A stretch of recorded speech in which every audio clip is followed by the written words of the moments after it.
অচেনা কিশোরী মেয়েটি চন্দ্রকে বাবা বলে ডেকে উঠতেই ঘরভর্তি লোক স্তম্ভিত হয়ে যায়।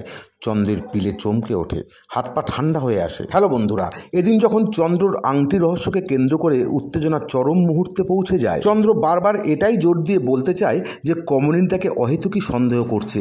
এই আংটি তাকে অন্য কেউ দেয়নি, বরং সে যে হোমে ছিল সেখানে কোনো বড়লোক দান হিসাবে তাকে এই আংটিটা তুলে দিয়েছে। কমলিনী যখন পাল্টা জানায় সে আদৌ কোনো হোমে ছিলই না, যদি থেকেই থাকে তবে সে হোমের নাম কেন বলছে না চন্দ্র। চন্দ্র তখন বানিয়ে বানিয়ে কোনো একটা নাম বলার চেষ্টা করে, যেটা মিটিল সঙ্গে সঙ্গেই গুগল সার্চ করার চেষ্টা করে, কিন্তু সে হোমের কোনো অস্তিত্ব পাওয়া যাবে না। এটা জেনেই চন্দ্র বলে এমন কোনো হোম ইন্টারনেটে খুঁজে সে পাবে না। বুবলাই তো আগের মতোই তার মাকে ভৎসনা করে বলে মা তার বাবাকে মেনে না নেওয়ার জন্য শুধু ছুতো খুঁজছেন মাত্র। এখন এই সোনার আংটিটাই হয়েছে তার সব থেকে বড় ছুতো। কমলিনী জোর দিয়ে বলেন যে কোনো হোম শুধুমাত্র খাবার এবং আশ্রয় দিয়ে থাকে, কিন্তু সোনার আংটি দেয় বলে কখনো শোনা যায়নি। কমলিনীর দৃঢ় বিশ্বাস যে আগে যেখানে ছিল চন্দ্র তারাই বা সে চন্দ্রকে এই সোনার আংটি গিফট করেছে, যেটা চন্দ্র বাড়ি আসবার সময় খুলতেই ভুলে গেছে। বিপদ ক্রমশই ঘনীভূত হচ্ছে, এটা বুঝতে পেরে চতুর চন্দ্র তখন নতুনকে দায়িত্ব দেয় কমলিনীকে বোঝানোর, কিন্তু নতুন মুখের ওপর জানিয়ে দেয় চন্দ্রকে যে সে কমলিনীকে বোঝাতে পারবে না।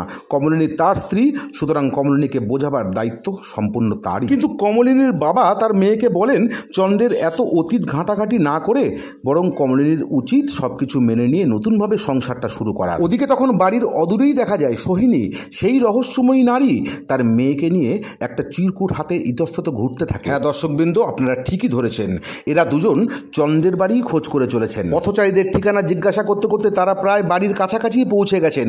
এদিকে তখন ঘরের ভিতর কমলিনী পরিষ্কার জানিয়ে দেয় তাকে বাড়ির সদস্যরা যেভাবেই বলুক না কেন, যতই অপমান করুক না কেন, তিনি এই আংটির রহস্য উদ্ঘাটন করে তবেই ছাড়বেন। ঠিক এমন সময় পিছন থেকে বাবা বলে কেউ ডেকে উঠতেই চন্দ্রর হাত পা যেন ঠান্ডা হয়ে আসে, পিলে চমকে যায়। চন্দ্রের বিস্ময়ে ঘোর কাটার আগেই সঙ্গে থাকা মহিলাটি বলে উঠলেন, চন্দ্র তুমি তোমার মোবাইল নম্বর চেঞ্জ করে দিয়ে সমস্ত যোগাযোগ বন্ধ করে দিয়ে এখানে এসে বসে আছো কেন?